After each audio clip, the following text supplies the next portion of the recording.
One of those warm, nearly windless days of Indian summer, when people who loved the city told one another, I wouldn't live anywhere else in the world.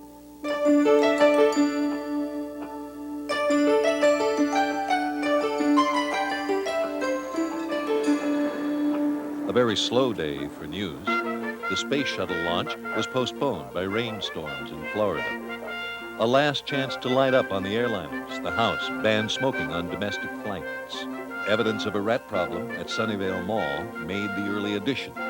Vice President Quayle stopped in San Francisco to help Pete Wilson campaign for governor. On Montgomery Street, another bad day for stocks. The Dow dropped 18 points. Even the dedication of a Marin water plant made the news. But everyone knew on this day that there was but one big story. Game 3 of the World Series. Oakland fans chartered a ferry. And a Giants booster showed his support by swimming 8 miles to the game. Some wondered how he kept his ticket dry. Go Giants! At precisely 5 o'clock, the nation tuned in to Candlestick Park. And home for the Giants, one of the most spectacular vistas on this continent, any continent. Downtown San Francisco in the background, and we zoom into Candlestick Park in the southeastern corner of this city. For the first time in 27 years, a World Series game will be played in Candlestick Park. The Battle of the Bay continues. I'm Al Michaels. Welcome to Game 3. It's been dominant Oakland pitching, of course, in the first 2 games. As Al Michaels and his colleagues in the broadcast booth reviewed the baseball action that had led up to this 3rd game of the World Series. We go back to Game 2. The score was 5-1, but there were 2 key plays early in that one as well. Tell you what, we're having an earth. You can see power lines are swaying.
You're here already.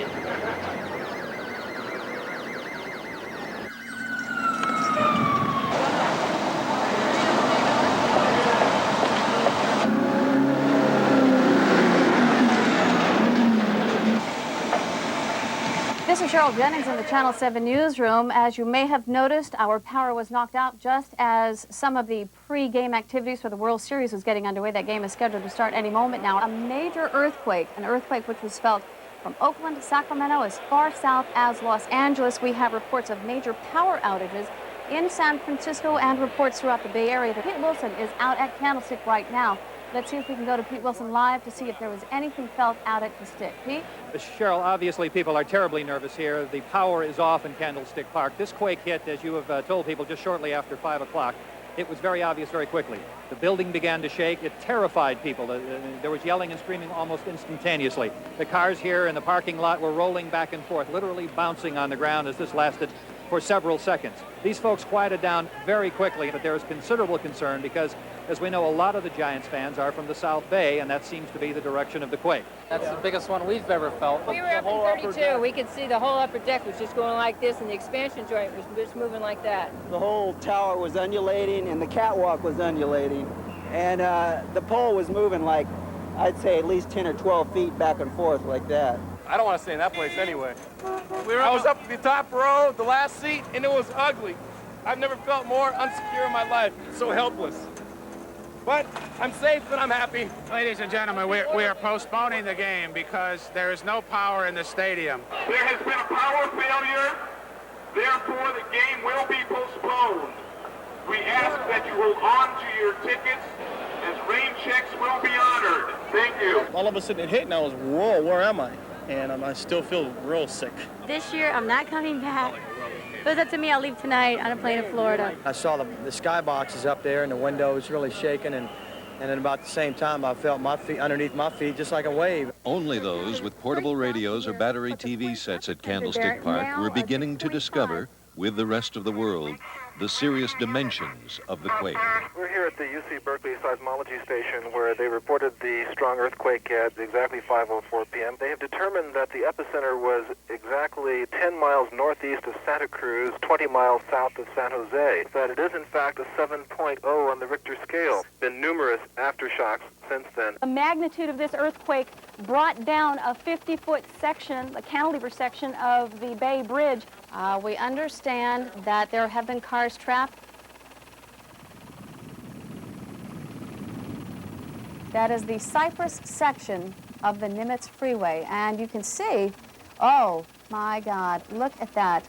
The freeway has just completely collapsed, and it looks as though there are vehicles down there. The traffic, of course, is completely stopped. Oh, that's pretty frightening.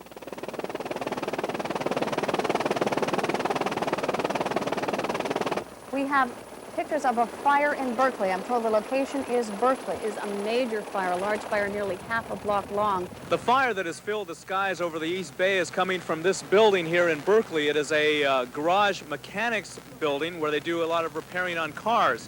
What happened was when the quake hit, a lot of the solvents and paints that are inside exploded. With me is Berkeley Sergeant Ron Barella. Ron, you were here very early in all of this. What was it like when you first got here? You could very clearly hear the sounds of the drums inside exploding. You could see flames coming out from all of the windows. The flames were going very near to the adjacent buildings. And again, it is just very fortunate, first of all, that nobody was injured. Secondly, they were able to confine the fire to this one building. 5 people in San Francisco's South of Market area were not so fortunate. When the earthquake hit, the top 2 floors of the building, the wall gave way and trapped some people in their cars down below that were preparing to leave for home. You see what we have, Chief? We've got 1 fatality right in the middle of there. 5 victims were buried under tons of brick.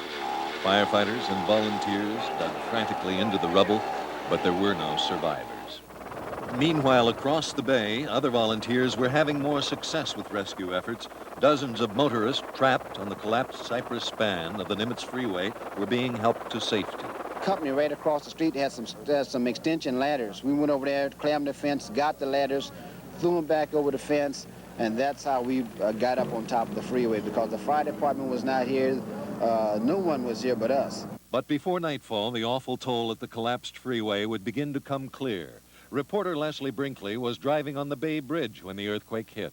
We were just about several hundred feet in front of the cars that were trapped in that portion behind us, so we came very close to being in the middle of it there. And then all 3 of us in the vehicle noticed that there were pieces, crumblings coming from the top of the bridge. And one man described it as being in the twilight zone and just not having any sense of reality. It was all so bizarre, all so frightening and scary. We had many different descriptions from people as they drove over. It felt like we had a flat tire, but you could see the whole bridge moving.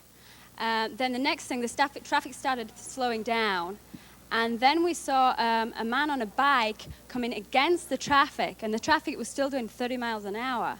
And he was waving and telling everybody to get off the bridge. And then the next second, there was a herd of people running towards us, screaming and shouting, "Run, run," which was absolutely terrifying. I visualized the bridge caving in, and it kept coming closer and closer to me, but still I knew all I could do was run, and all I could depend on was my legs, so I just kept running, and everybody else kept running. I died back on the bridge. I don't know what I'm going to do. I figure at some point something's going to happen where I'll have a chance to do good, and I'll say, this is what this was all about. This is why I'm still here. Of all the Bay Bridge images, the most graphic was caught by an Oklahoma tourist, Debbie Kelly. They sent us down here, surprisingly, in the wrong direction. There's another car. Gosh! That could have been us, but we just turned around. Thomas, we need to go go down there and help.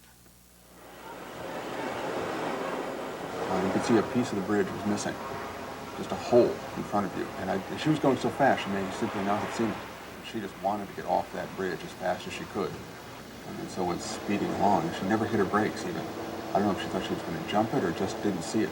And she flew a full 30 feet in the air to the far side of the bridge and made a sound that is never going to leave my brain. And we flagged down a Coast Guard helicopter and got it to land on the bridge, and the bridge crews came and secured the car so it wasn't going to fall over. You're seeing a car that attempted to drive over this 50-foot gap in the Bay Bridge. It has been like a drama here. It has been dangling from the edge, the precipice behind me, and these folks are just getting rescued right now. It's been a frightening scene here. As you can see, just below me is where this crack in the Bay Bridge occurred, a 50-foot section. You see down there below the two cars that were on the upper deck when the bridge collapsed. They fell below. We understand that the people in both of those cars did get out safely. They're still in there. Still trapped in their car lay Sister Halanahu and his sister, Anafahi Kalasa. I noticed the space about 3 feet before we hit it. That's the last time I know. And I saw my sister, she was breathing. Her nose, her mouth, her ears, and she was still breathing. And I tried to wake her up, but she never talked to me, saying, That's it. I was lucky to get to this alive, and I was being blessed.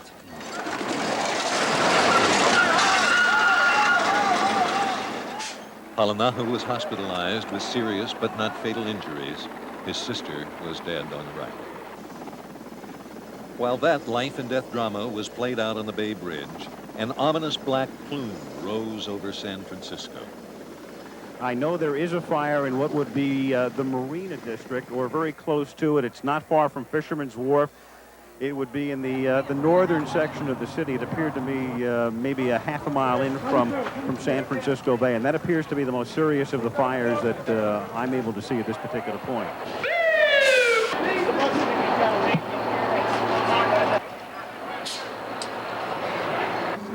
We've got serious problems, obviously. Go home and secure your residence. Shut off the gas, shut off electricity, store water, prepare for aftershocks, prepare for 3 days of no services.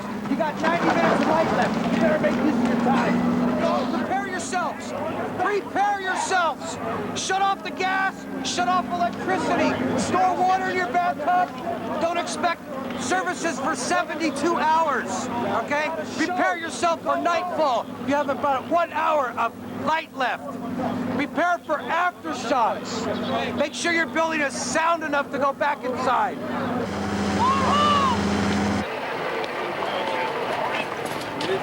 Okay, we are back live in the Channel 7 newsroom. Right now, Chapin Day was with our assignment desk just back. You were witness to some very frightening situation in San Francisco, Chapin. Tell me about it.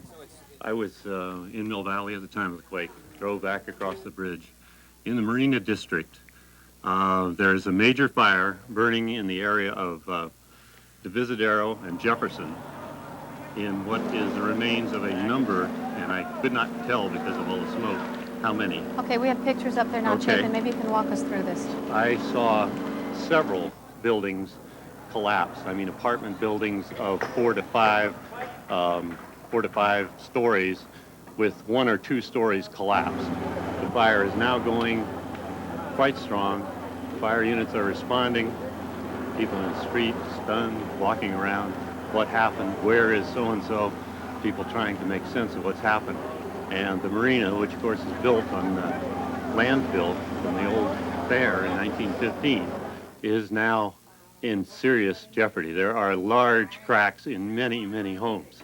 And there are these collapsed buildings as well. Okay, Chapin, thank you very much. Chapin, thank you for that report. Chapin, obviously a little bit shaken. We have a lot of down buildings. We're looking at 3-story buildings such as this one and this one here that are now 1 story. I have no idea how many people inside. Considering it being 5:15 at night, I would think that probably a majority of the people on their way home haven't gotten home yet, okay?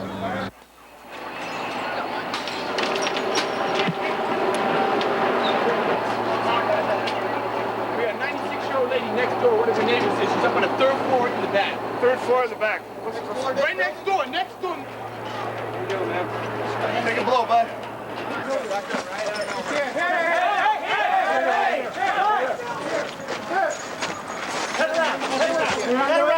Around this way. Heidi, how you feeling? Watch the building. Heads up for the bill. Heads up.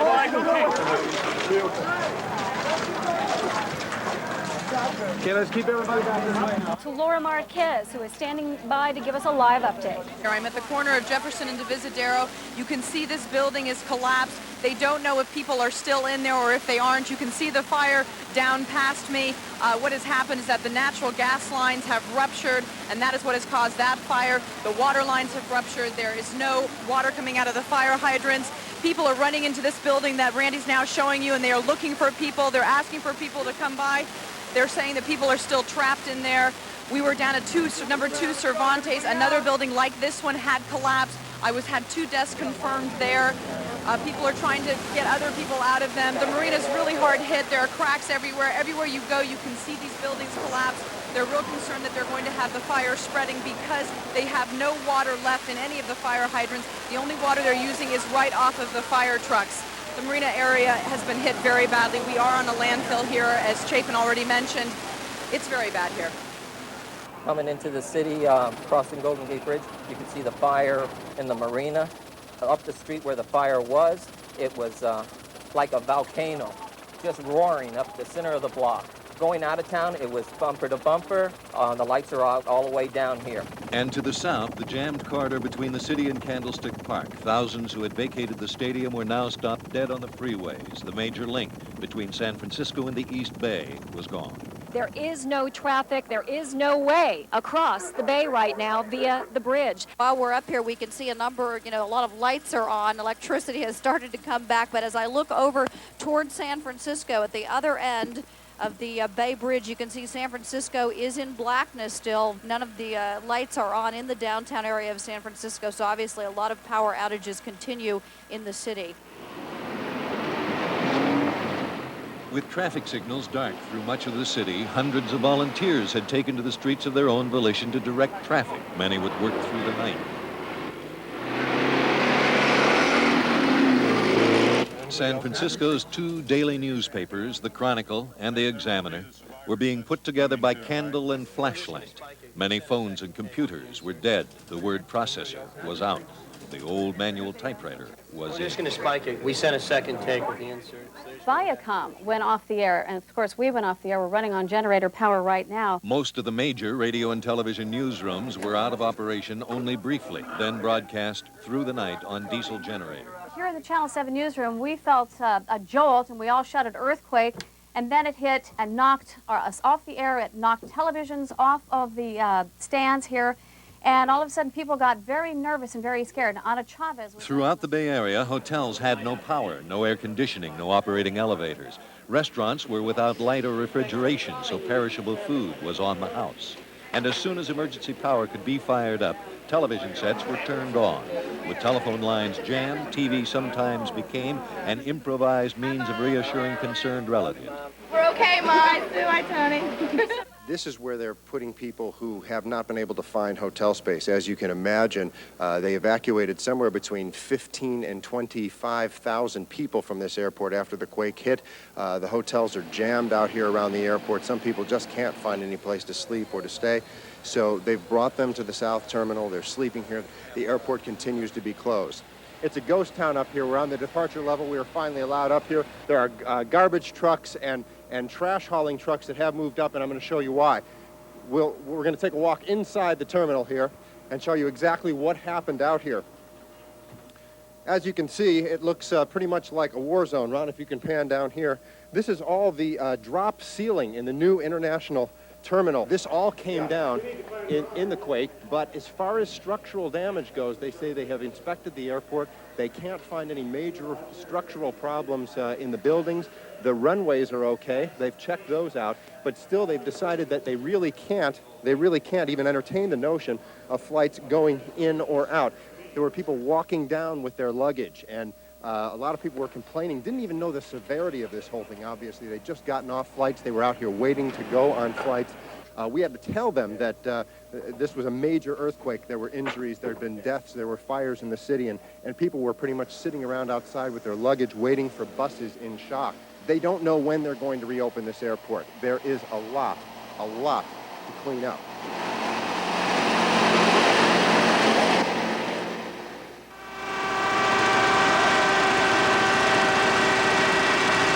So much worse than we at first thought. We are down in Oakland. We are at the Cypress Street overpass, the ramps that lead from Oakland onto the Bay Bridge, the Nimitz Freeway. It's unbelievable. There are 14 city block sections of this ramp. The upper ramp collapsed onto the lower ramp, as you can see up there. It's something that is beyond belief. There are rush hour cars, rush hour traffic that was trapped on this lower level. You can see the upper level sitting on top of the lower level right now. Those cars, those people still trapped underneath there. Right behind us, where you see the fire truck and ladder, a rescue is ongoing right now for a little girl and a little boy who are trapped in a car up there. Very few people have been rescued from here. Police have found some folks alive. Some people dead here. They're bringing in heavy equipment. They're bringing in jackhammers. They're trying to do what they can to begin to lift up sections of this, but as you can see, it's an almost impossible task.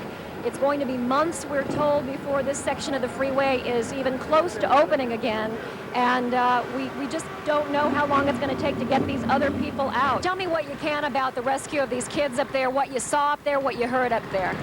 We have 3 vehicles that are up there. 2 of them are totally collapsed. One vehicle, it looks like the driver and another occupant were smashed by the collapse. 2 young children were in the back seat. We've been trying to rescue them for the last 2 hours. We did get one child out about 45 minutes ago. We've been working for the last 45 minutes trying to free the other child. It's real total chaos right now. It's going to take days, if not weeks, just to find whatever survivors and other victims there are in there. It's surrounded by police, it's surrounded by fire officials, surrounded by paramedics. The ambulances are going in and out. As many as 40 people may be dead. There are hundreds of rescue workers, hundreds of volunteers out here tonight trying to get into this tiny crawl space, trying to see if there are survivors here. Just the sheer weight on it, just to be able to even get up there and try to see how many cars there are. Some of them are crushed to 6 inches high up there, so it's just incredible, the weight and the destruction that's going on. Even to have someone alive down there is just a miracle. There are voices coming from some of the vehicles on that lower ramp of the freeway, and there are hundreds of volunteers doing what they can to try to locate those voices and try to get in and save as many folks as they possibly can. A rescue is ongoing right now for a little girl and a little boy. The little girl, we understand, is 9 years old. Her brother is 6 years old. They are still trying to get those kids out right now. The girl was brought out to safety, but her brother was pinned beneath the body of their dead mother. Surgeon Jim Betts and a colleague made a difficult decision. Decision was made at that time to actually remove as much of her as we could, knowing that we couldn't totally extricate her. The other surgeon and I decided that the best way to do this would be to literally divide her body, and that's what we did. But the 7-year-old boy was still trapped. Dr. Betts had to amputate a leg to get him out.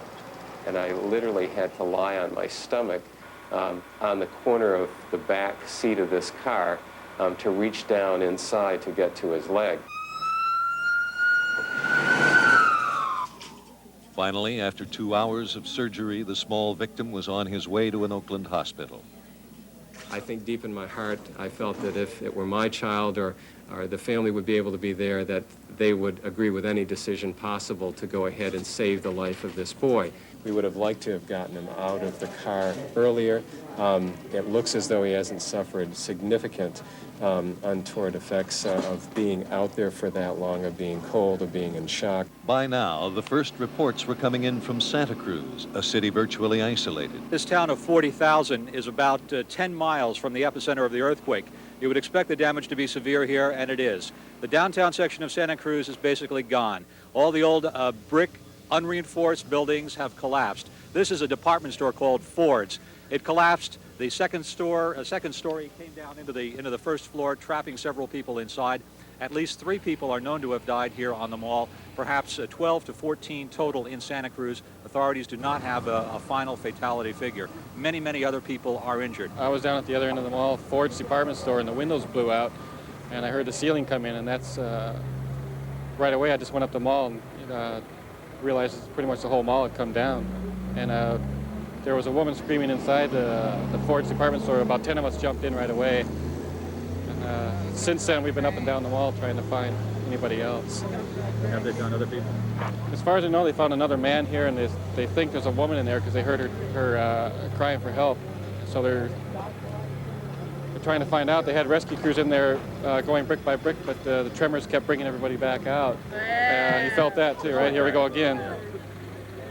Everyone looked really shook up, and then just a lot of people seemed more relaxed half an hour later. And I see the fire crews came running out right after that little tremor too. This whole building's ready to come down. You can see the whole corner.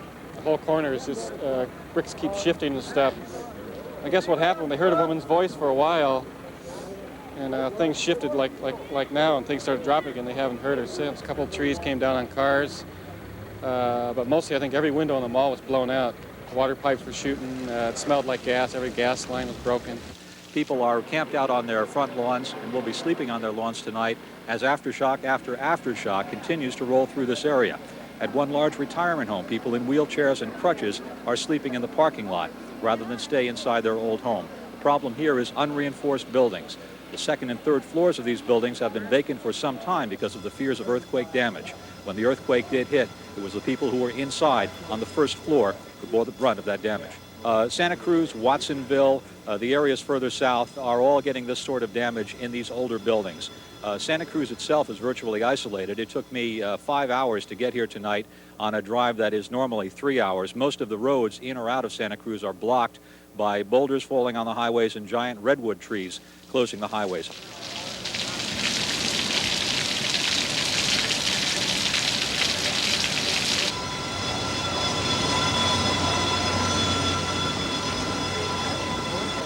Meanwhile, in San Francisco's Marina District, Laura Marquez was reporting on fears spreading before the flames. Well, you can see this block of Divisadero is practically entirely on fire. The house on the right is the first one that went, and it went because of a natural gas main busting. The house across the street is also going up in flames. They are afraid that this fire is going to spread because there is no water in any of the fire hydrants. The fire departments are coming up across from the Marina Green, and they are pulling up hoses. A lot of the residents from the marina are trying to help them pull the hoses. They're having to take them at least 4 blocks up in order to get this fire out.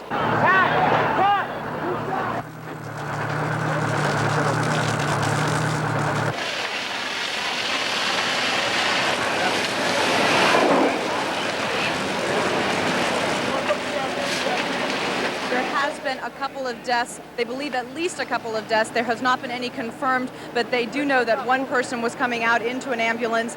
They don't know how many people are still in some of the buildings that have collapsed. They are not sure that some of the buildings that were 4 stories now look like there are 2 stories completely underground.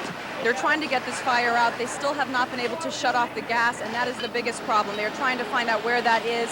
So they're telling everybody to evacuate, get out of this area. Please stay away from the marina area. And of course, don't smoke. Some people are, I know that sounds foolish, but some people are even doing it back on the Marina Green. You had to tell them to stop. So that is the biggest concern, is that this fire is going to spread and there is no water. And that is the scene from here on Divisadero in the Marina District.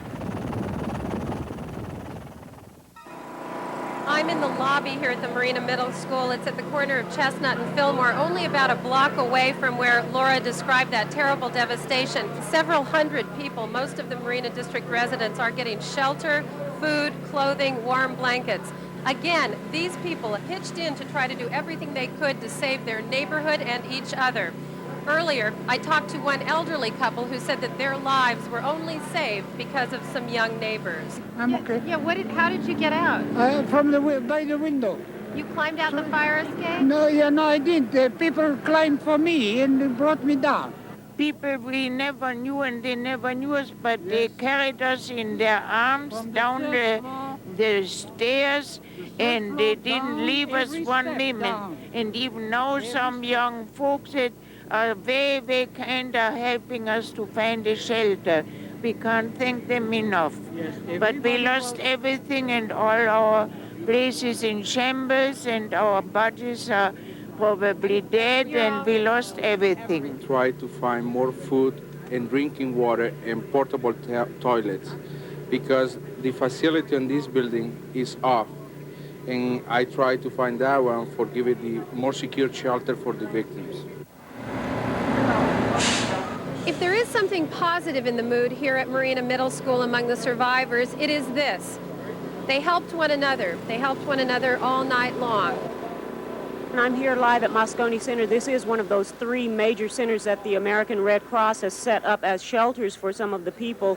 There's been a steady stream of the stranded coming in here since about 6:30 tonight when word got out that there's food here, that there's water here, phones, and that people are safe here. A lot of people have been worried about looters on the streets or just where they should go. This is one of the places where they've come. We work over on Market Street in an older building, and it seemed like a safe place to go. There's no big, huge buildings around. All the glass was crumbling on Market Street. There's no place else to go if you live in the East Bay. How do you get there? It's obvious that you're pregnant. I think you got a good shot of adrenaline, that's for sure. But I'm due a week from Thursday, so it's pretty close. There's a doctor here, so it's probably a good place for me. Meanwhile, the place to be for Jay Han Han was a hospital bed in Oakland. I was on the operating table having a C-section when the earthquake hit. At first I could hear the rumbling and then the vibrations followed, and I could see the light fixtures above me moving and the instruments rattling and some of the plaster falling. The doctors assured me that everything was going to be okay. It was the safest room in the hospital, and sure enough, everything turned out fine, and now I'm a happy parent of a little baby boy, Noah. San Jose, good news, no major damage. I think we're pretty lucky so far, and of course our heart goes out to Santa Cruz and San Francisco and other places where fatalities have occurred this time, and so far I guess we've been a little lucky down here. The damage that we saw throughout the city was minimal. One building lost a wall. It was a building that was about to fall anyway, so the damage across the city is not something to worry about.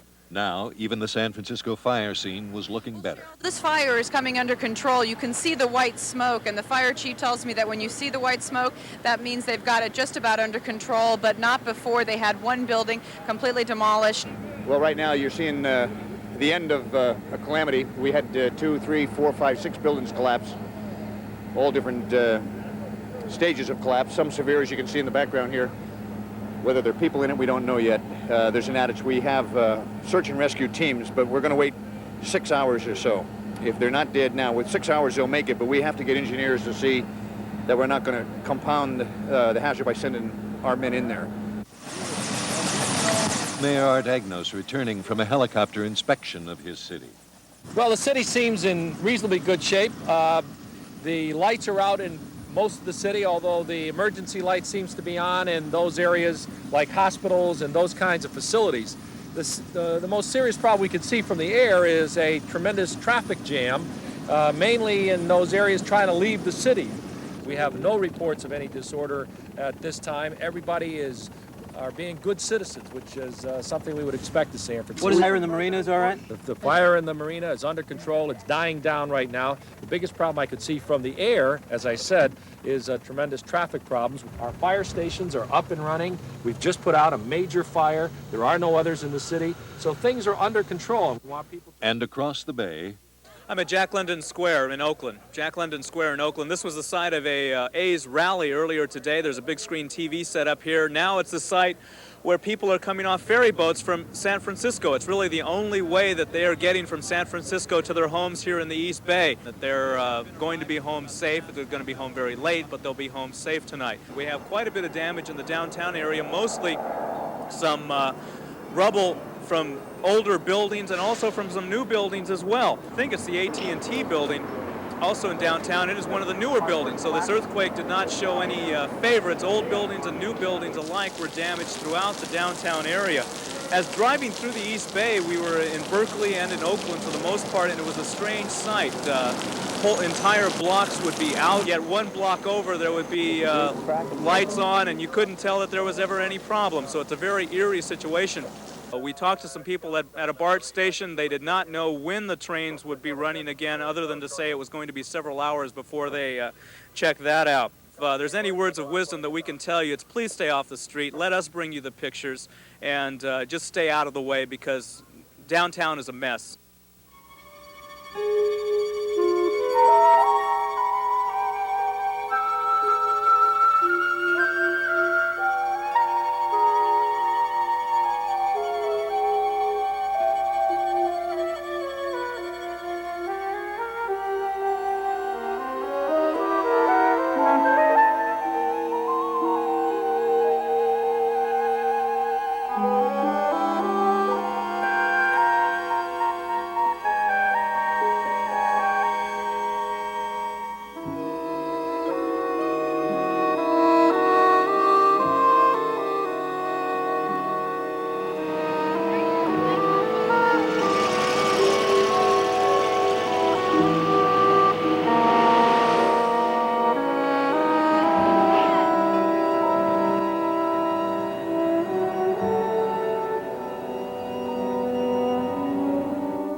But it's a souvenir.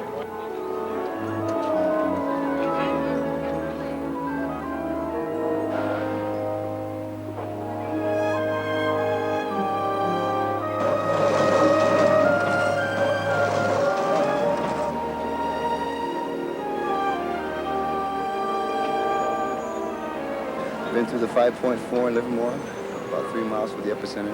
Seen the streets rolling like the ocean, but nothing like the one we had yesterday. That was frightening. I work down the street down here, and I just slept in the office. I couldn't get home last night because the building I live in, there's no elevator, and that shut down, no water, no gas, no, but I feel pretty good.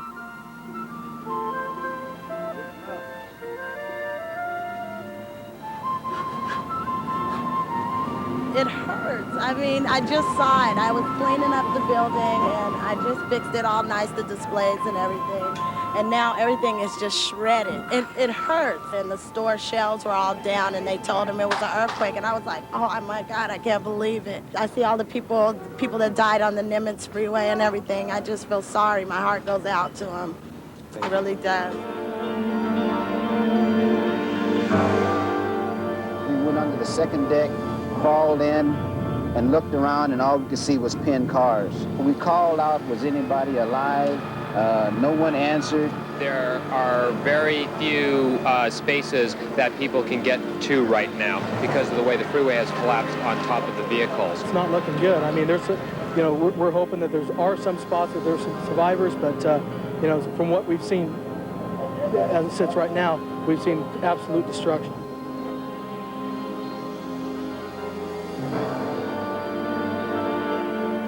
We believe that that it's not likely that there are any people alive still on that freeway in any of those vehicles.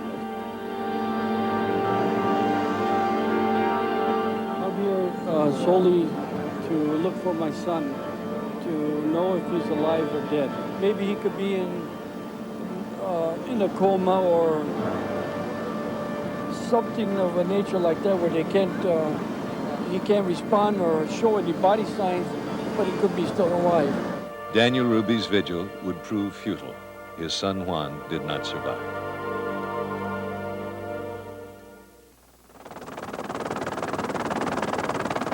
With daylight and improving communication links, the quake's full geographic scope could be mapped. Of course, the freeway tragedy in Oakland, the collapse of a section of the Bay Bridge, and the havoc of the Marina District were already well known. So was the destruction in Santa Cruz. But now it was becoming apparent that damage was spread from suburban Menlo Park to Los Gatos, to Watsonville, and through the tiny communities of the Santa Cruz Mountains.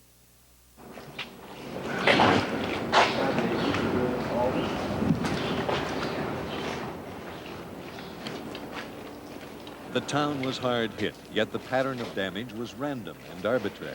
The interesting part is I make these for a living and didn't lose a one. Every one of them survived. We keep telling you about the widespread disaster, the large-scale devastation of this earthquake. What I'd like to do is bring it down to a more personal level, hopefully a more understandable level. This house represents 20 years of one family's life. The Fromes and family friends have made this house a home. Their $550,000 nest is demolished. They had just finished remodeling, new paint, new wallpaper, floors refinished. The good chandeliers are gone. The furniture, everything went over, except the beds and the couches. Everything else was on the floor. The Fromes restored antiques. They salvaged what they could. They have no earthquake insurance. They do have memories. They are precious. We've done restoring of the furniture, staining, and we put a lot of work into it besides collecting it. But we're okay. It's amazing anything or anyone survived. Look through the living room into the dining area. This is where June and Harry were sitting at 5:04 Tuesday evening. We went to the traditional doorway, which is what we've always been trained to do, where you wait there for it to stop. Well, it didn't stop, and so we were running down the hallway here to get out the front door, and couldn't walk. We were thrown down on the floor. The house actually sunk 4 feet. It shifted 6 feet off its foundation. This is just a representation of 30 other Los Gatos homes which suffered major damage. Some are worse, others not so bad. And in Watsonville, attention, this is the Sheriff's Department.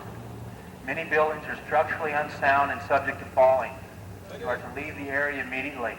Please do not cross the barricades that have been put up. without question, the people of Watsonville had been dealt a severe jolt. It shook, and I mean it shook. There was no little short thing before. It shook, and I grabbed onto the wall. I was standing in the doorway, and I grabbed onto the wall, and there's where I stayed. And I mean, I'd have fallen down had I not grabbed onto that wall. If you're not a business owner or the holder of a media press card, you do not belong in the area. Many buildings are structurally unsound and subject to falling. You are to leave the area immediately.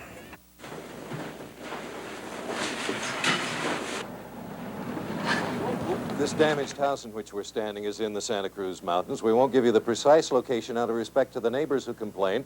There have been looters in the area, and incidentally, those who complained were armed at the time and upset that anyone would take advantage of others' misfortune. We can tell you that this house is located just a few air miles from a place where Summit Road and Highway 17 intersect. Ron Frayne will have an answer when someone asks, where were you in the quake of '89? Ron was in this mess when it was a house, before it became a mess on its way over the side of the hill. I heard lots of glass breaking, beams snapping. When I came out here, there was just dust falling from everywhere. I heard the propane tank up there hissing. That's the first thing I did is ran up there and turned off the gas to that. Yeah. So it was just like all on instinct. So it's like bedlam, right? Yeah. No one died on Blue Ridge in Boulder Creek, and for that there are many who have cause to be very thankful. More than a dozen homes were totally destroyed, others less damaged. Marley Smith Merrill, like many, was uninsured. And the first thing was to find out whether we needed to get off the hill. And then if we do need to get off the hill, then I guess, oh God, any little shake just terrifies me. Then the next step will be to get it assessed, see if we actually can jack it up, and then apply for funds. Joe Forst's house is condemned. He says it's a wonder that he wasn't condemned himself after what he went through so near the epicenter. I still don't know how I managed to get onto the floor and be able to stay there for any amount of time. I've been beaten in the head by so much stuff. I mean, it could be possible none of this ever happened. When Joe and friend Phoebe collected themselves and his mother, they strapped into the seats of his pickup truck to ride out the aftershocks. It was rough on Blue Ridge outside Boulder Creek. Murphy! Murphy! Joe! Murphy's alive! He is! He is! Murphy, come here! Kitty, kitty! He's alive! Murphy! I couldn't possibly know how he lived because that window up here, I flew out it. Most of it, and Joe caught, most of me, and Joe caught me by the leg. I've never seen anything like it. It was like The Exorcist or something. She was flying, literally being flown from one side of the room back and forth, being pounded into the wall. Every time I'd reach up to grab her, then it'd just get me, and I'd be up there slamming. And then one time she went all the way up to the ceiling and came back again. That's when it started like to suck her out the window even. I finally managed to get a grip on her, you know, and then pull her back down from there and get her underneath me, you know, and keep her covered up. How are you coping now? Well, there's not much to cope with now. Well, we have chainsaws and some dog food. Would you like a beer? The County Emergency Operations Center put out a call for people who knew how to handle llamas because some llamas were getting out of their pens. It sounded rather unusual. Are there a lot of llamas up here? We raise alpacas and llamas up here, and when the earthquake hit, Tommy was outside the corral. The corral had broken, and he was outside. And how do llamas do in an earthquake? Well, he's a little jittery. I don't know how the rest of them did. He's a little jittery and a little skittish, as you can see, but otherwise he's fine. From the air, Santa Cruz appeared almost untouched. It was when you got to the streets that you could judge the quake's awesome impact. The area known as the Pacific Garden Mall has sustained major damage. Official death figures range from 3 to more than a dozen as the result of the collapse of a downtown full of old brick buildings. But the deaths and injuries were caused by the upper floors collapsing onto shoppers and merchants on the ground level. Damage in Santa Cruz has been estimated at $350 million, and city officials say that figure is conservatively low. All major roads into or out of town were blocked by rock slides, fallen trees, or buckled pavement. And at St. Joseph's Seminary in Menlo Park. The older wings, dating from 1926, are very badly damaged. Among the students and faculty, and there was no injuries. When the tower collapsed, a landmark that's visible, used to be visible from 280, there was a workman on that tower who came down with it and was taken to El Camino and died there. While devastation in the surrounding region was just being reported, the problems of the marina were perhaps too widely known. At some points today, they had tour buses coming into this area with 1,500 people just gawking, wanting to see the damage. That has gotten in the way of the emergency vehicles that are trying to get out here and trying to get this district back into shape. Some of them are just tourists coming into the marina. That's what the police officers couldn't believe. We saw people standing in front of some of the devastation, taking pictures, smiling. I don't think they understand the magnitude of what has gone on here.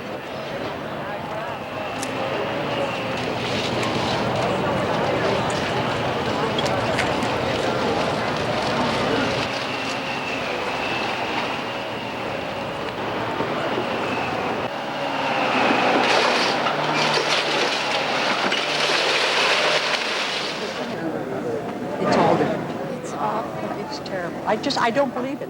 What's happened to him?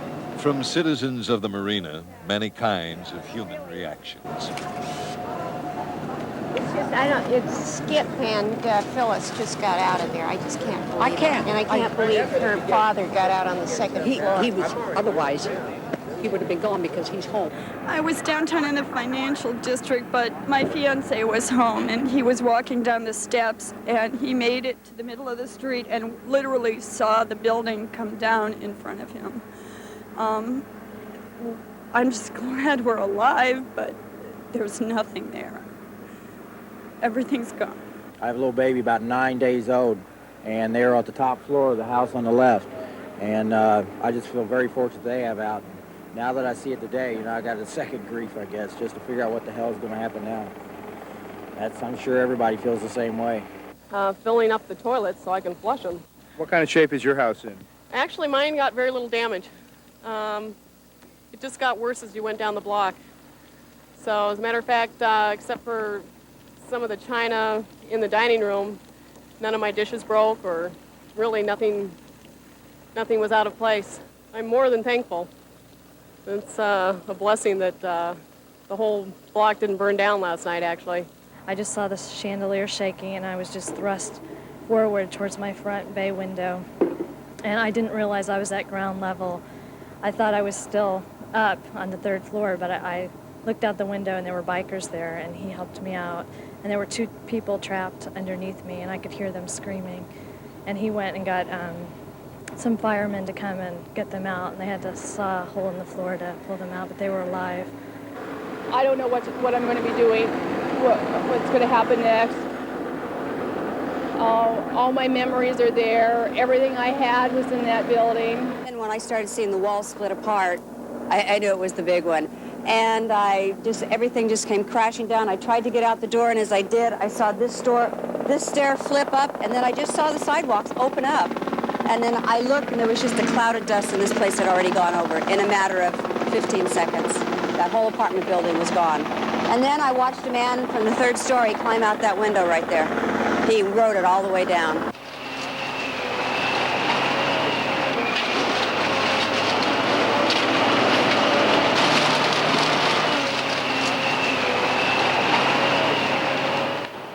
Two additional notes to that first morning in San Francisco's Marina District.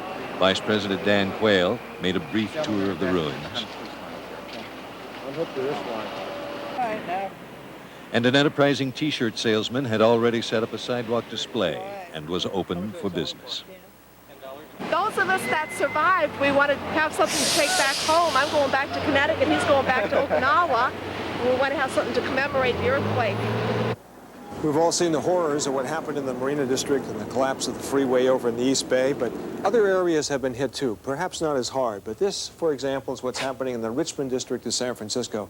This large building has been declared unsafe. You can see the destruction that happened as a result of that earthquake the other day.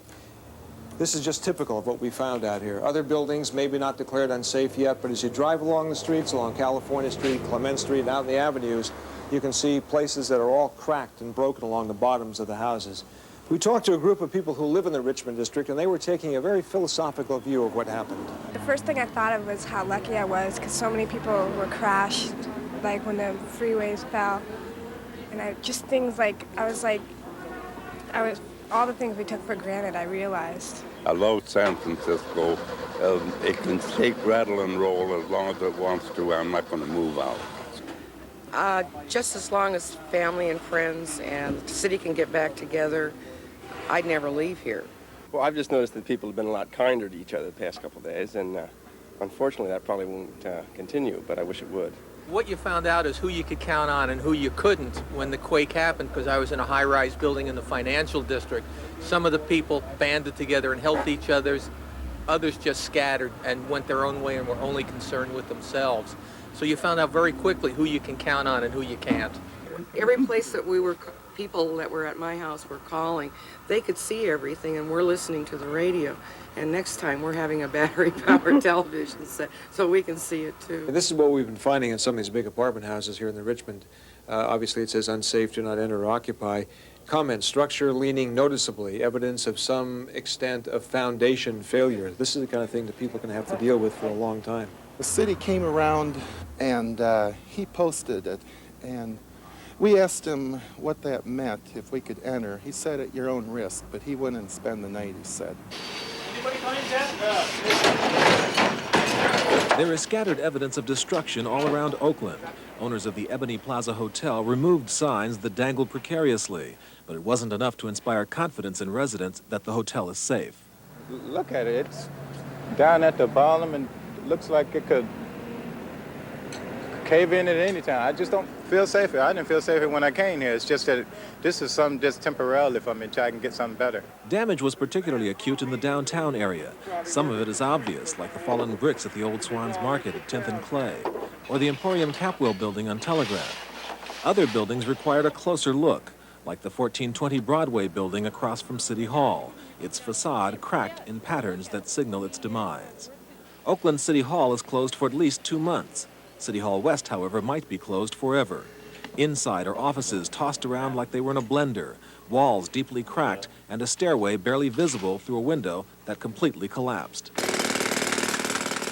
PG&E crews were busy removing the gas line in front of Marjorie Anderson's house at 11th and Cypress so the house can be torn down. She's lived there since 1948. Once it stopped, we got out, but we couldn't get out the front door because it was blocked. And the neighbors were out there hollering, and they pushed the door in so we could get out and lift us out over the roof. We didn't know the roof had crumbled in.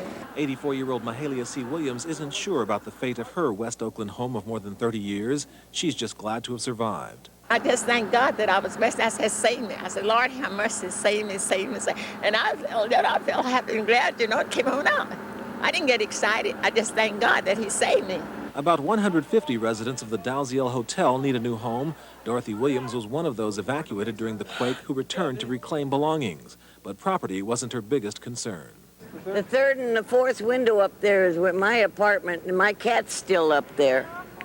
My friend is up there trying to find her. Yeah! I'm coming! Gary will be up to help you, honey. I couldn't find her when I tried to come down, when they evacuated us. Now I can eat. I haven't been able to eat anything. Oh, thank God. Oh, that's the best news I had today. An amazing sight of a massive Navy helicopter lifting a heavy-duty backhoe heavy machine, lifting it and twirling it around in the air as if it were a toy. That is going to be used later on in this operation to clear away some debris. Obviously, they feel strong enough about the support of the freeway that they were able to drop this backhoe onto the top level of the freeway.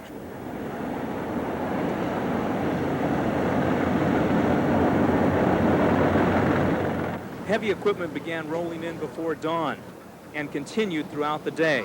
Many of the trucks, bulldozers, and backhoes were brought in by volunteers. Others helped in other ways. Billy Kelly spent the night squeezing through the rubble, looking for survivors. You could hear voices screaming, help me, help me, help me, until the fire just started. Then you don't hear them no more. Rescue teams are trying to keep their hopes up, but they aren't optimistic, and it's easy to see why. The upper deck of the Nimitz gave way and flattened dozens of cars for almost a mile. The driver of the Chevron truck stopped just in time. It's a slow, difficult job and one that will take days and weeks. What they are going to plan to do throughout the evening now is to separate the top and bottom levels of the freeway. They are going to put in massive beams to support the top level and separate it from the bottom level. They will then fly in by helicopter a huge cutting device that will then cut the top layer of the concrete. They'll pull that out, bring the cars out, and bring them down to the ground.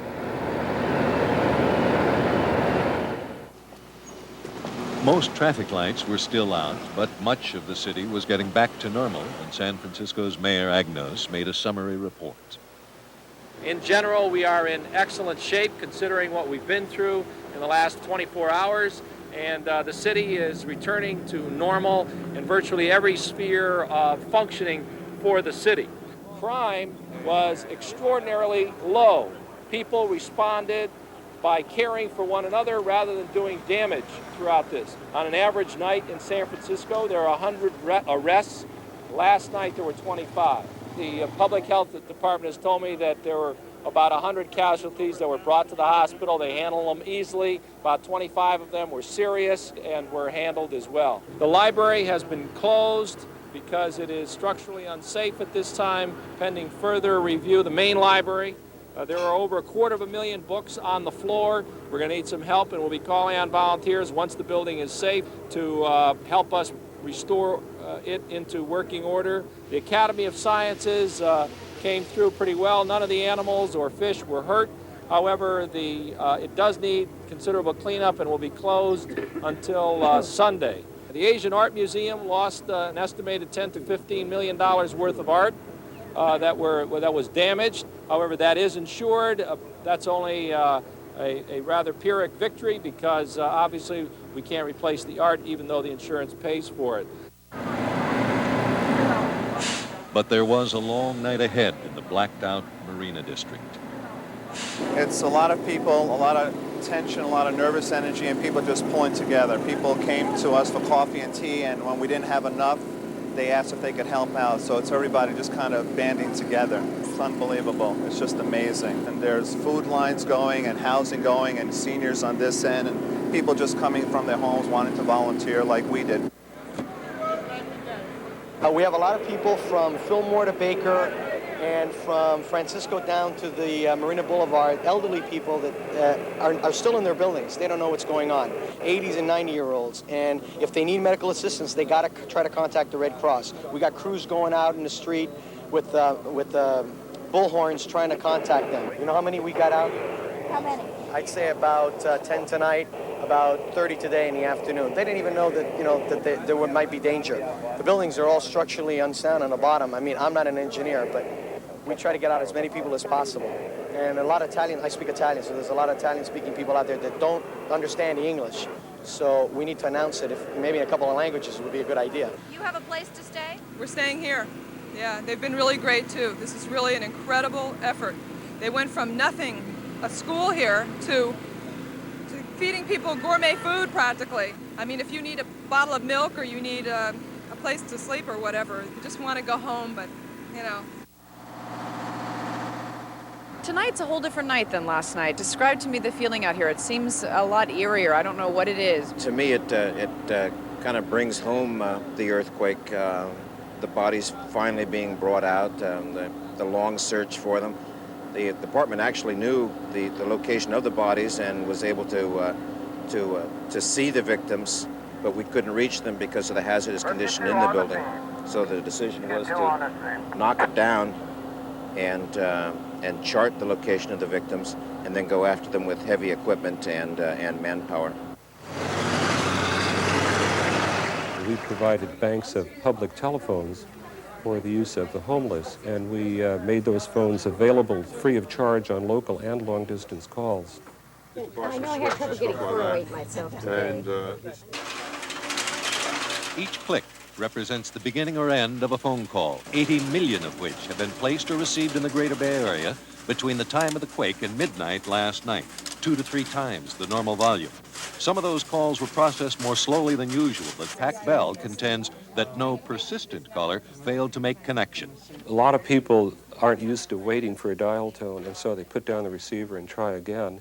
If you'd just wait a few more seconds, eventually you would get the dial tone. The other thing you would have experienced is that there would have been a delay maybe in getting a call completed. You would have heard a busy circuit condition, bap, bap, bap, bap. But if you tried again maybe a second time or perhaps a third, you'd get through. Planning worked. There are 160 buildings around the Bay Area in which phone calls are processed. Each is equipped with emergency power facilities. Batteries, wired in series, provide the central San Fransisco switching facility with 4 to 5 hours of power. A jet engine cranks out 30,000 kilowatts. It kicked in when PG&E service was interrupted, none of which would have made a particle of difference if equipment inside had been disabled. Everything in each of the operation buildings is strapped down, floor and ceiling. If the building stands, the equipment stands. Services such as fax systems, portable phones, and beepers were dysfunctional from time to time and area to area, but not because the on-land telephone component of those systems failed. Another way of seeing what happened, a readout of long-distance calls from across the nation right after the quake. A record 5 million to the Bay Area in the first hour alone. Many were between concerned relatives, friends, business associates. Others were from news media, sending words and pictures to a world intensely fascinated by America's first prime-time earthquake.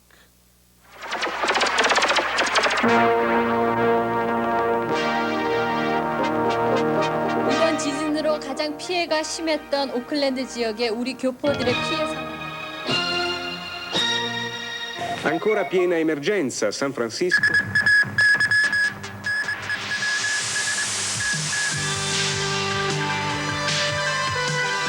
三藩市嘅地震死亡人數超過200。美國三藩市喺本港時間今朝8點。Brigadas de rescate han iniciado aquí en la zona más dañada del área de la bahía, el puente. This was the quake everyone in San Francisco knew would strike one day, but few would have predicted anything as devastating as this. The second worst quake in U.S. history.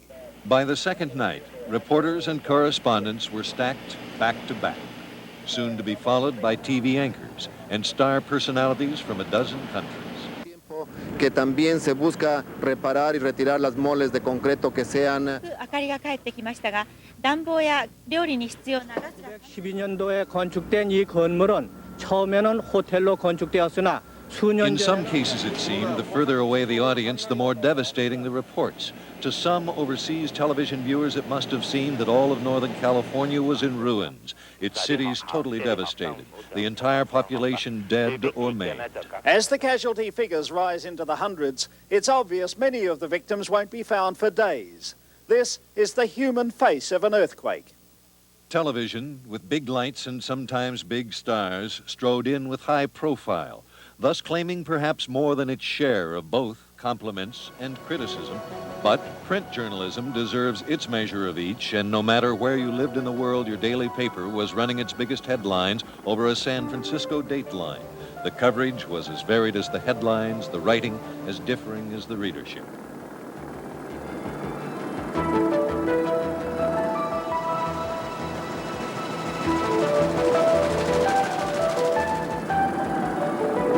The Chronicle and Examiner had a couple of thin days with their main presses out of commission, but none of the local dailies missed an edition.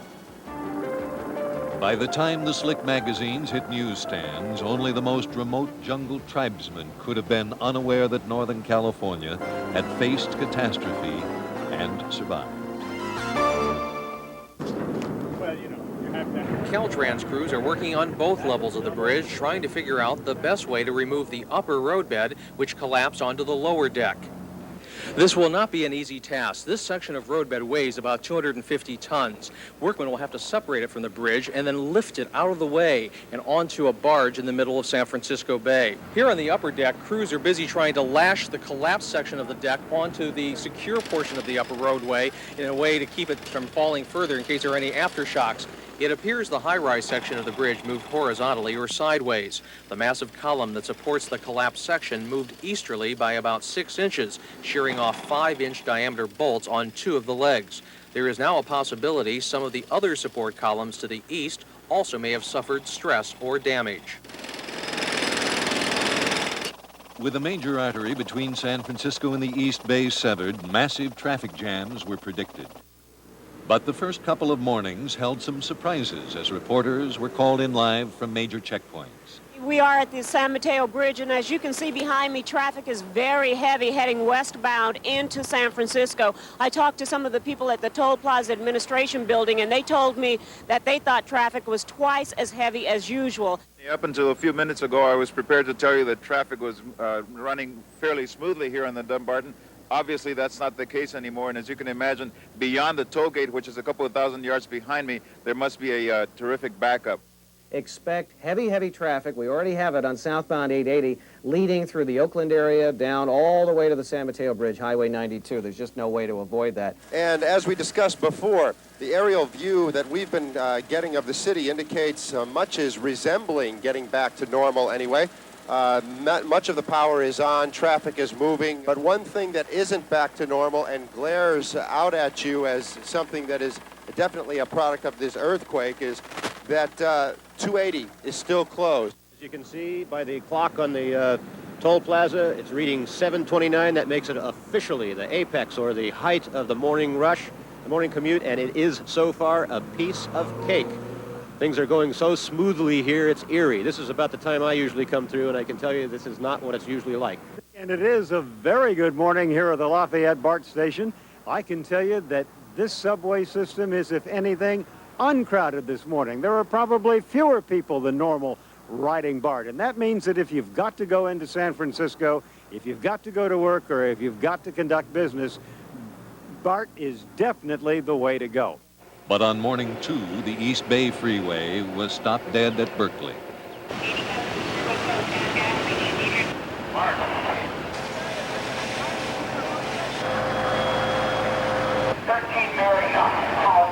The Hawkins Company has been in business making signs for the past 41 years. They were in the process of repairing damage from Tuesday's massive earthquake when this happened. The fire was started by a welder repairing quake damage. Ironically, the company was making emergency signs for the earthquake aftermath.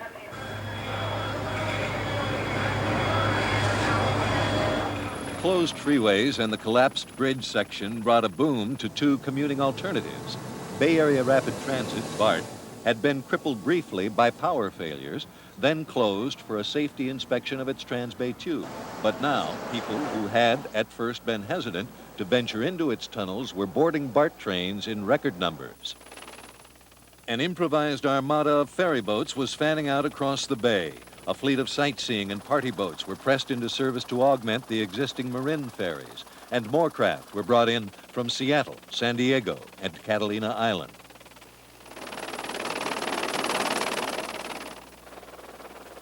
The Postal Service had to do some improvising, too, with what may have been the shortest airmail route in history. Rain and sleet may not keep the mail from getting through, but a major quake, that's another thing altogether. You might not have known this, but Oakland's mail and the rest of Northern California's has to come here first to the San Francisco facility for processing, and then it's distributed to the various cities. Well, with the Bay Bridge closed, getting the mail to the East Bay is not going to be as simple as it once was. Starting today, the Army National Guard has been pressed into service. Military helicopters will take up the slack for mail trucks, delayed by detours and closings. Because of the tremendous problems they're having with transportation over here and the vital nature of the U.S. mail, it was determined that we had the capability and we were available to do this mission. The choppers used to transport troops and cargo will now haul 10,000 pounds of high-priority mail on each flight from San Francisco to Oakland and back. Federal emergency management officials asked the National Guard to help out. The Postal Service is also considering turning to BART or ferry boats, whatever it takes to get mail delivery back on track. Even with few cars on San Francisco streets, driving without traffic signals proved tricky. That brought out an unexpected and welcomed phenomenon. Drivers were unaccustomedly civil and considerate of one another. But for days, the tension would be obvious. It found its relief in many ways. For some, it was a matter of looking. Others found relief in talking. I didn't believe it was going to happen until the year 2000. I could say, oh, not going to happen. Not now, not now. By 2000, I'm too old anyhow. So then, well, what happened? So you got to die somewhere.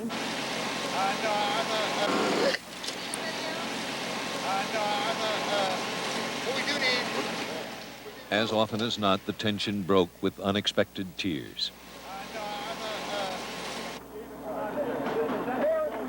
In the rubble of the Santa Cruz Mall, survivors had been found, but as night fell and aftershocks continued, the ruins had become too unstable for further search, and reluctantly, officials closed off the site.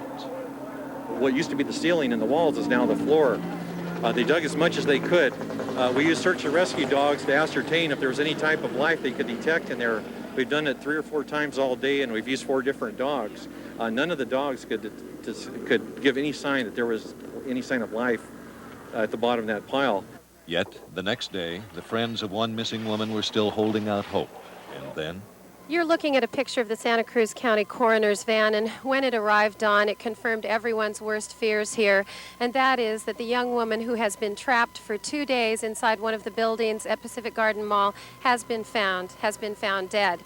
Behind me now, Santa Cruz Mayor Marty Wernham is giving a press conference of sorts. She's telling everyone, members of the press here, that indeed Robin Ortiz has been found. She's been found dead. She's saying this is a terrible tragedy. Behind me, you see some of the dead woman's friends. They've been here for 2 days. They're comforting one another. Some of the crowd here was yelling, "Tell us what's happening, not the press." That's been kind of the attitude, but the mayor feels that this is the best way to get the word out. The police and rescue people had been heavily criticized throughout this search for not continuing after dark, but as we reported to you last night, this was a very, very dangerous situation. These people are beside themselves. One woman has fainted in the crowd. Can you see this? They're being taken away. It's a very emotional scene here in Santa Cruz.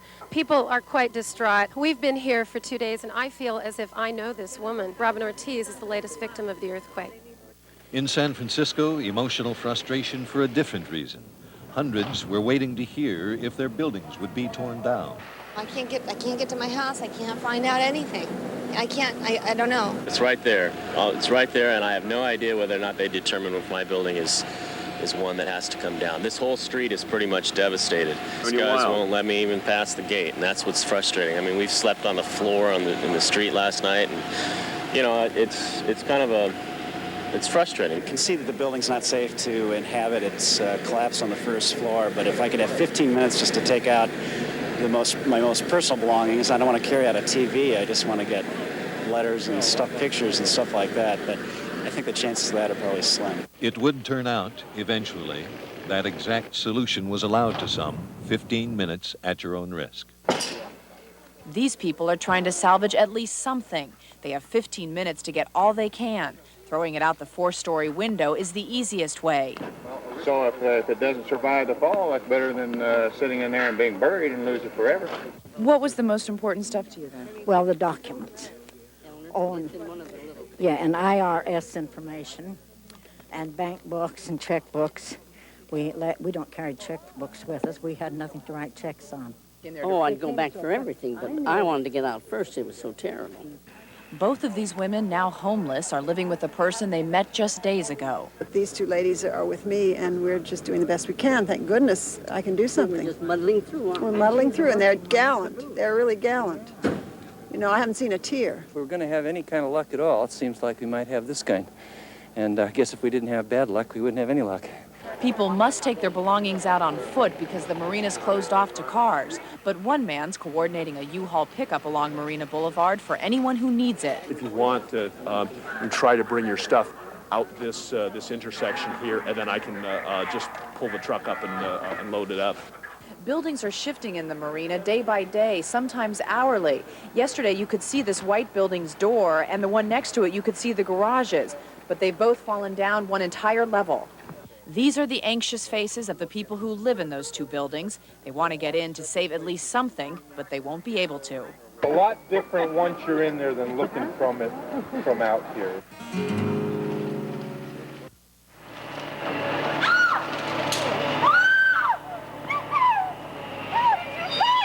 Is this yours? Yes! It was in the car. Oh my God, it's so broken, Carl! I thought it was the other. Oh my God, I can't believe I thought it was one Kim. of my prized possessions. Check this, Bill. It came out of her apartment and landed in the car. Fantastic! It was in the front window and it didn't break. Oh my God, I'm so emotional over a piece of stained glass. You get the feeling as you watch people reclaim small items they thought they had lost forever, that those small things take on greater meaning when the big things have been shattered. And they were able to do that in this building because of the fella sitting in the cab of that big piece of equipment. He has operated the thing like a surgical instrument. He's Mike Fitzgerald. Well, they told me to be careful. Yeah. So I'm being careful. Well, it means a lot to these people who are standing and watching. I know, and I've ended up talking with a lot of them and stuff, and you know, the people are standing there crying and stuff. I start feeling bad for them. Something like this, I just look at the structure of the building and try to take it apart, like wall by wall. Look at it and go, well, okay, well, if I lift this up, and that'll work, and, you know, just mechanically. They all watched Carl Sanders, Bill Logan, and Kim Bruninga, Helene Warwick, and other residents at what was once the apartment building at 2100 North Point in the Marina. Theirs has been a year-long week since the quake. They had made a run at hiring their own heavy equipment company to come in and dismantle the building carefully so that they could rescue some of their belongings. Pauline, are these your pictures? But the cost was to prove too high, and there was some question of whether their heavy equipment operator would be able to do any better job than Mike Fitzgerald would do. So, after grappling with City Hall, they simply implored the Department of Public Works to be as gentle as possible. Yeah, real jackpot. I'm glad. It's all there? I'm really glad. A little antique thing, the whole bit. Right. The dishes are clean. Well, you know, they were. But what can I do with part of a set of dishes, you know? Carl, you go down in history. No. Not get carried away with the joy. And at a dump site near San Jose, it certainly doesn't look like a treasure trove, this twisted, tortured pile of earthquake rubble from San Francisco's Marina District. But this tangled junk heap is formed from the walls, the roofs, the furniture, and the knickknacks that the quake toppled and bulldozers finished off in a sort of post-earthquake coup de grace. Professional scavengers, perfect strangers who never knew the Marina residents, combed through 2,800 cubic yards of debris that's trucked in every day under the watchful eye of a security guard. The culls, the identifiable items, are stored in a trailer where they're sorted and bagged by their Marina District address. Some of the salvaged material is priceless. Water skiing pictures, baby pictures. Who knows what this snapshot means to its owner? Memories are like that. They're very personal. It's really depressing for us. We understand this is all everyone's prized possessions, their memories, their lives. We try to get as much material out as possible. We're just hoping we could find everything for everybody. The collection process will take at least a couple of weeks. And the earthquake surviving artifacts will be trucked to San Francisco so their owners can reclaim them. And here's an address book. It apparently belonged to somebody with the initials of DT. And inside is a party invitation. An invitation to a surprise birthday party on Friday, December 4th. We won't tell you who the party's for because that would ruin the surprise. But DT, this address book is waiting for you. On the third morning after the quake, workers on the Bay Bridge were buzzed by a couple of helicopters, and in one they saw a familiar face.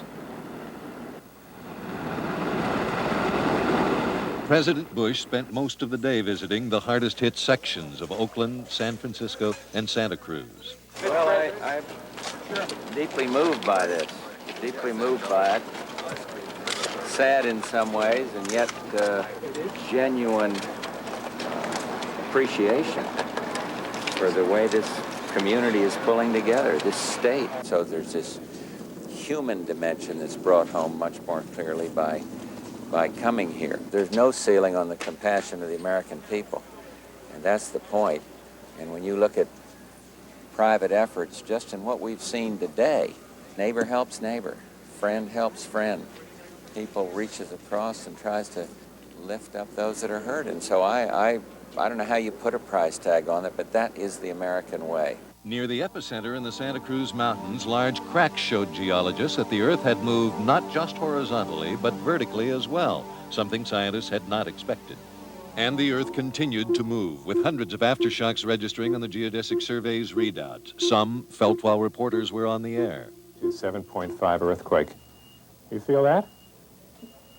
I sure as heck did. 4.4. That's a pretty good shaker. That's a good shaker. That's one of the stronger ones we felt. We just had another aftershock. You hear windows crack. You hear buildings shake. Obviously, we've just had an aftershock of considerable strength here in the studio, and I'm sure you felt that in other places compared to the aftershocks in earlier days. I think a bit stronger this time, though hard to tell. Aftershocks made it especially dangerous for workers on the collapsed freeway. For more than 60 hours, they had recovered only bodies, and then a rumor someone in there was still alive. That is not a well-lighted area. It was still very dark up there. Okay? The person may have just seen a shadow moving that may have caused an appearance of a body movement. But it was no rumor. He's coherent, he's waving, he's hollering to get him out. And the first thing he said was, "Thank God, I'm alive." We've always kept hope. When the president came, that really lifted our spirits, and I believe that motivated some men to go up there and give it one more try. Over 4 days, 57-year-old longshoreman Buck Helms had been entombed beneath tons of concrete and rubble. Everybody was very professional. We got the man out as quickly as possible. We were pulling this man out, you could drop a pin to total silence.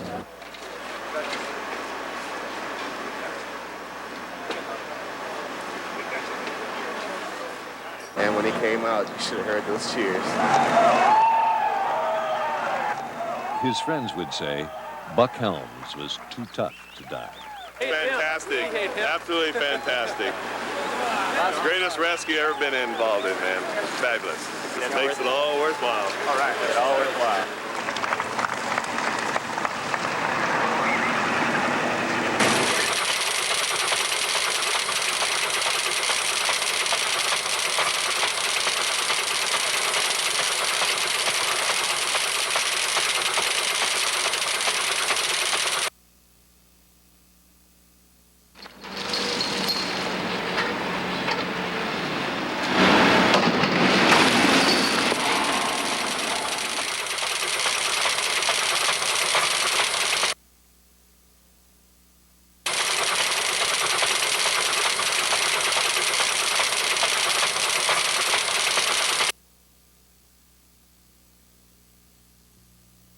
Ten days after the quake of '89, Candlestick Park was again filled to capacity.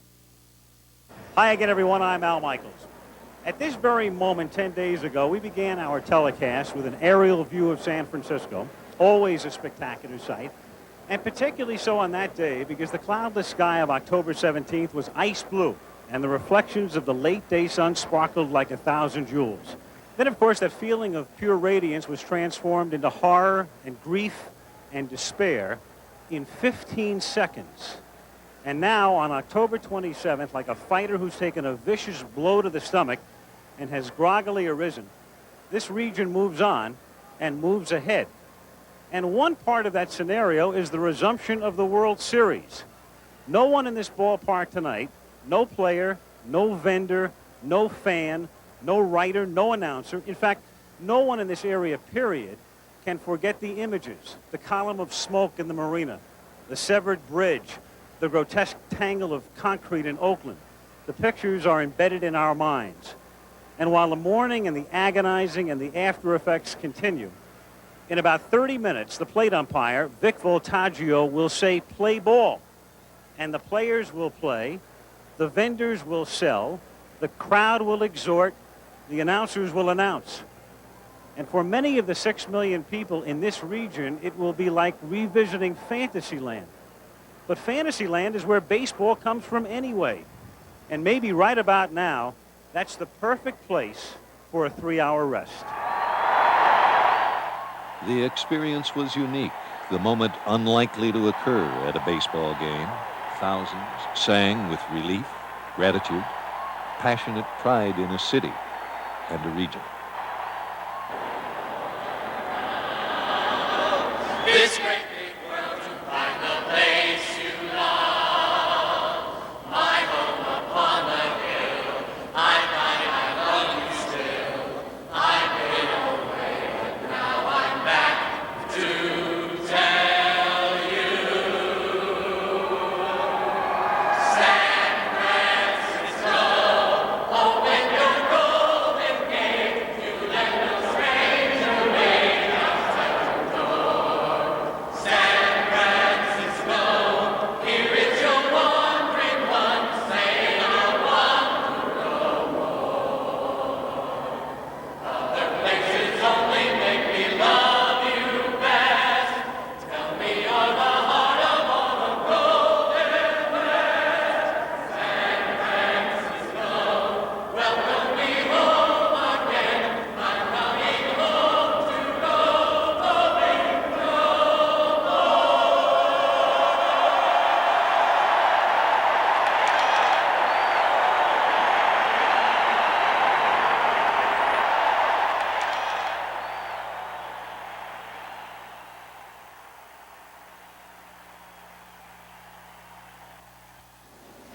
This is KGO. I don't think so. You know what's happening after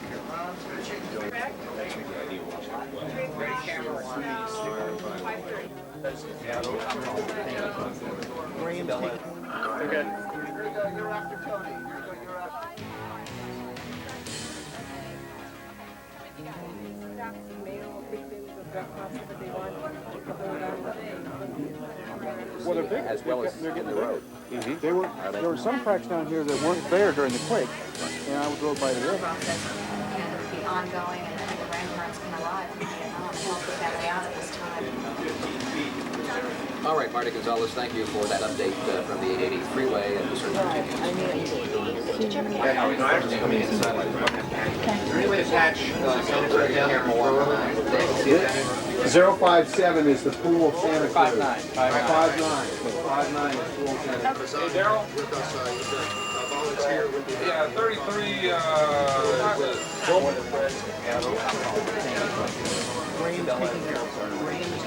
Dave Graham should come down and show you those. Okay.